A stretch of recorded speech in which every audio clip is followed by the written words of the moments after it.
Greetings, sir and sirettes, and welcome back to From the Depths with me, Lathrix, and welcome, of course, to Hull.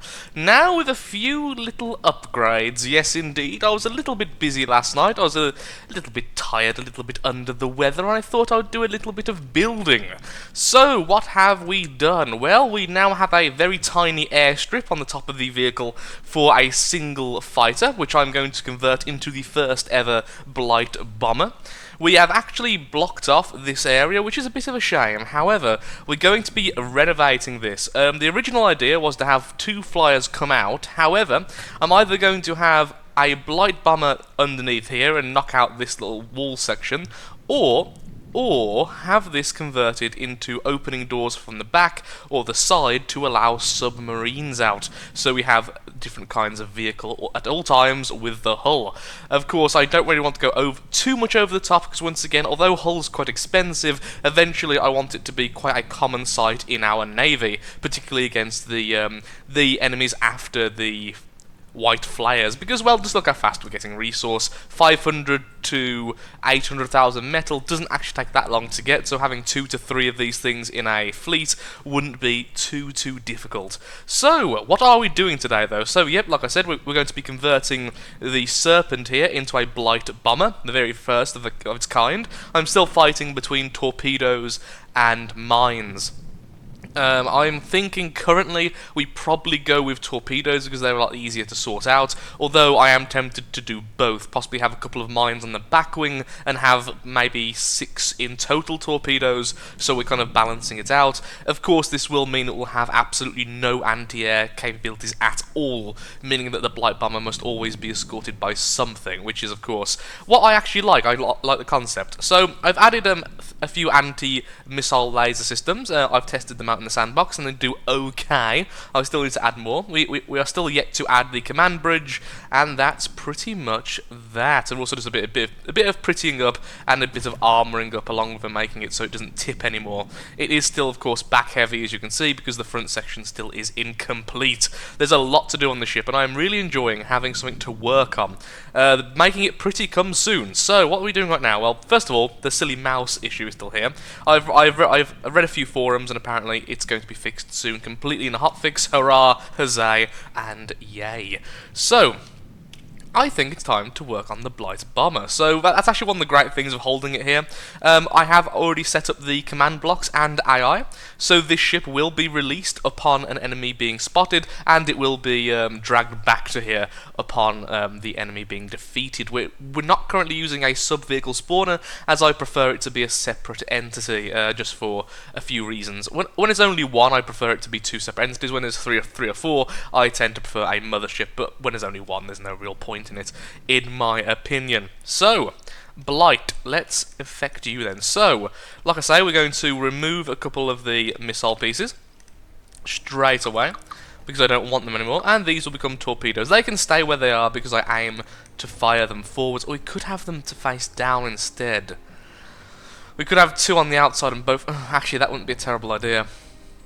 That would enable a kind of 360 range of fire if we had them facing down instead, and it would look, and it would also make more sense. We could actually then have, we could actually still have some missiles then if we did this. But no, I don't want it to be an all-rounder. The Serpents and Blight bombers are going to be incredibly cheap. They're still less than 20,000 metal each, so we can get 20 for the cost of this battleship currently. So we don't really need them to be too, cheap. Anyway, the Serpent's blueprint has also actually been edited now, so it has a much higher altitude and doesn't go as low, so it kind of maintains its fighter status. The bombers, on the other hand, will be much lower on their attack run, allowing for greater accuracy with the torpedo. So facing down or facing forward, I think facing down would be best, just so I don't have to edit the weapon system too much to make sure it always faces the correct way. So I'm going to quickly pop these in facing downwards. Probably only going to have 4 then, since it can also fit on this quite easily, having them on the very edges, although that might look weird. I think it's time for a jump cut and a bit of decision making. And a bit of stammering. Haha! Well, there we have that. We have a very, very simple torpedo system now with four torpedoes. So yeah, with four torpedoes total, two torpedoes on both system. So all we need to do now is just change the minimum altitude of the firing to be a little bit lower. As soon as I find the actual weapon controller, I could have gone into small mode. In fact, I will. Where did I actually put the weapon controller in the end? It's been a long time since I've actually looked at the innards of this vehicle. Where is the weapon controller? That's actually a really good question. There it is. It's in green and basically invisible to me. Okay, maximum range, no longer because, well, these can go for miles because they're torpedoes. Minimum altitude, maximum. Okay, yeah, maximum altitude. I want to be at about 40. No less than that. I'd say about 20-ish, just to ensure that I only go after those. I could make ballasts. Ah, that's the thing as well. I was struggling versus the enemy saw sharks. And what they are, ballast tank can be used to set the depth of to float or leave at depth 0 to select a buoyancy modifier to change buoyancy from passive to negative sync. Oh, this would actually be really good.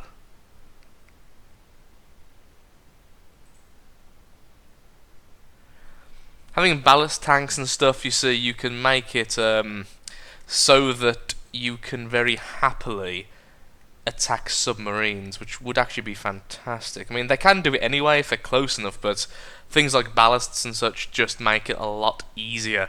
I think for now we'll leave it as this. We'll see how badly they do versus the enemy submarines. If they are doing terribly, we will convert some of the torpedoes, or perhaps even make a new system purely based around attacking that. But for now, we'll just leave it as it is. Maximum altitude once again, set to about 20-ish. There we. Come on, I don't want to type it in. Oh, fine. Couldn't just let me be lazy, could you? That's the minimum. That's the joy of being dyslexic, I swear. Come on, lad. There. Happy days. Maximum altitude. Thank you. Okay, fantastic. Good. Now they'll both fire at any altitude and only when at any range, but only if the enemy's altitude is, of course, at 20 or lower. So next then, we want a mine system. We want the ability to drop mines. Now, this is going to actually be the more difficult one, surprisingly, because we're not going to test this out in the sandbox. I don't feel that this is fair to test in the sandbox. It's going to be a bit of a guess as to when I should allow the mines to be dropped.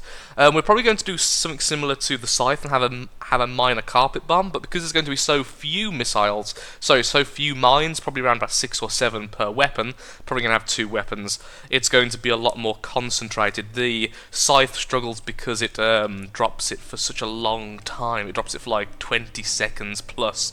This will drop it for about 5 at most. Okay, the system is in. We're just making the actual weapon itself. So, I was actually tempted to go with a 2-size mine using the APN. Where are you, my lovely APN bugger? I've been wanting to do this for a while, but I don't think this is a good time to do it. Using the APN guidance, fins, and an infrared seeker, the idea is that as the bombs go down, they're kind of guided into the enemy. The problem with that is, A, it does double the cost of the mines. This vessel is not particularly ammo sufficient. Again, it's a very small ship. I wanted as few ammo barrels as needed, and as few ammunition processors as required. And doubling up the mines would be incredibly expensive. So that's one reason why I didn't do it. The other reason is I want to be able to be a bit more inaccurate with the mines. Using the magnets means that even if they miss, there's a chance they'll hit something later on. They become a hindrance to everything else. Let's go with 20. We could make it a little bit more accurate, but honestly, when they're mines, you can't really trust them too much. Okay, so we have all that. That's already set up. So now all we need to do is figure out this. Now, okay, first of all, weapon system, once again, maximum altitude, let's have it on 20. So if the enemy is above 20 altitude, this weapon won't fire. Maximum altitude once again will be 20. And of course, once I've finished this, we're going to make a couple of them, and we're going to get them into a battle just to see how they do. I may go to the sandbox mode to test it out, actually. I wouldn't like to make 20 of them? Wow, that would be a bit overkill. Like 3 or 4 of them, along with another 10 serpents to guard them, just to have them crash and burn horribly. So I may actually do that once I've check the settings. Well, here we are in the sandbox mode, doing some last-minute changes before we test out if these bombs actually work. The first change I'm doing is just altering how the mines will be dropped. I don't want them being dropped if an enemy is more than 500 meters away. Now, I'm not sure if this is a good number or not. It just ensures that if this particular craft is angled quite sharply, which it can be, particularly when going up and down in a in a bombing run, it doesn't just drop the mines in the middle of nowhere because the angle was correct. It also has to have the distance correct. So we're going to spawn it in a Marauder, and the torpedoes will most likely fire far too early. Is that Marauder on the land? 1 second. It is. Well, that's not helpful. Come on, Marauder. Well, I guess it's in the water. Good enough. Good enough. Come on, lad. Let's get there. So we're just kind of trying to check if the mines drop at a good angle. I've made sure to be quite specific with them. The main reason is that we are quite quick, so that can be a bit of an issue. Now, we are lower than the Serpents will be in their AI, but okay, yeah, 500's far too far. It will allow the mines to be dropped way too early. We don't really want that. Although that bomb was pretty good. I mean, it's going to miss just about, but the magnets probably will get that done.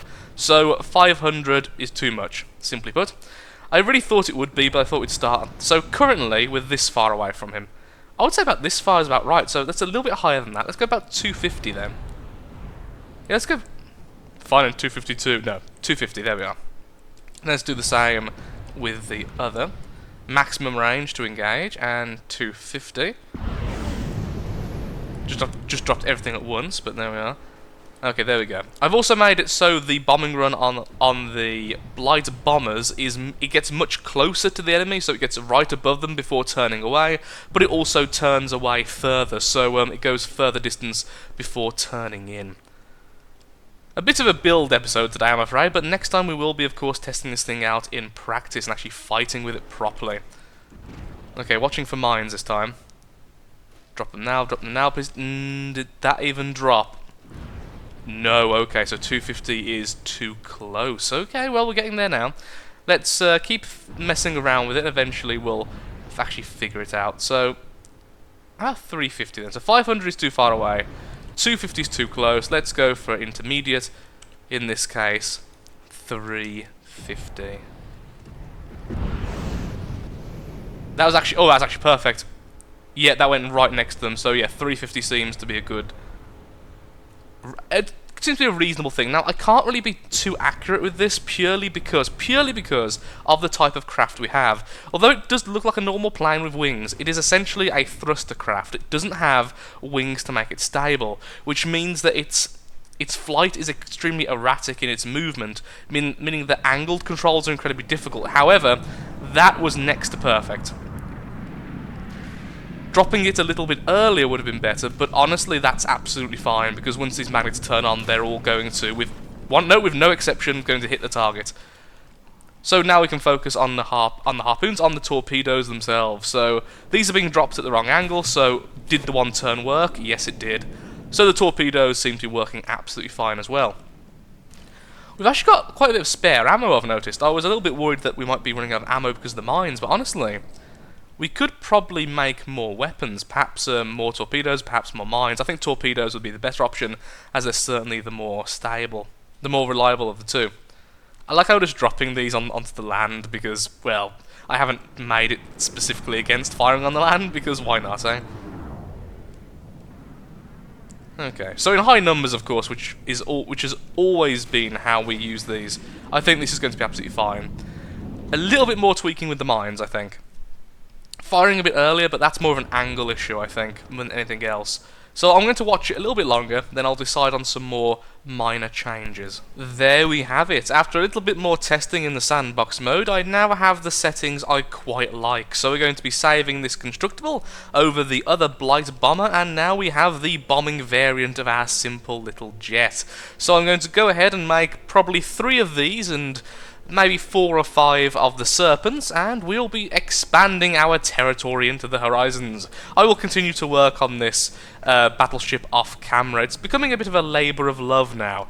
It's still not there yet, particularly in the pretty aesthetic point of view, because, well, we're not quite done yet. I like to make all the functionality first and then make things pretty, if I ever get round to it, so we're still in the functionality stage right now. Well, here we go. Time to test out the Blight Bomber's abilities in the real world. Now, we don't actually have many ships, as this was going to be. This is simply a test fleet, a test squadron with 3 Blight Bombers. Now, the enemy in front of us is actually quite scary. He's got multiple arrows and flyers and all sorts of horrible things, with only 2 ground units. So, only 2 naval units. So our bombers are, well, they're not exactly spoiled for choice.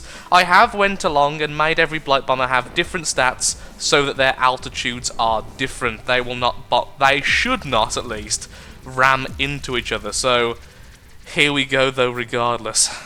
Should not and will not are very different things.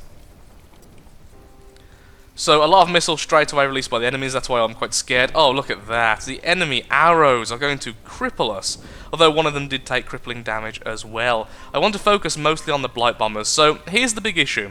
The enemy White Flyers are remarkably fast with almost all of their vehicles, and thus it's going to be incredibly difficult to really get bombers to work effectively. So right now I think the bombers are mostly going to be used in future factions, but well, it just destroyed one of them. Both the jets and the bombers did do a great job there.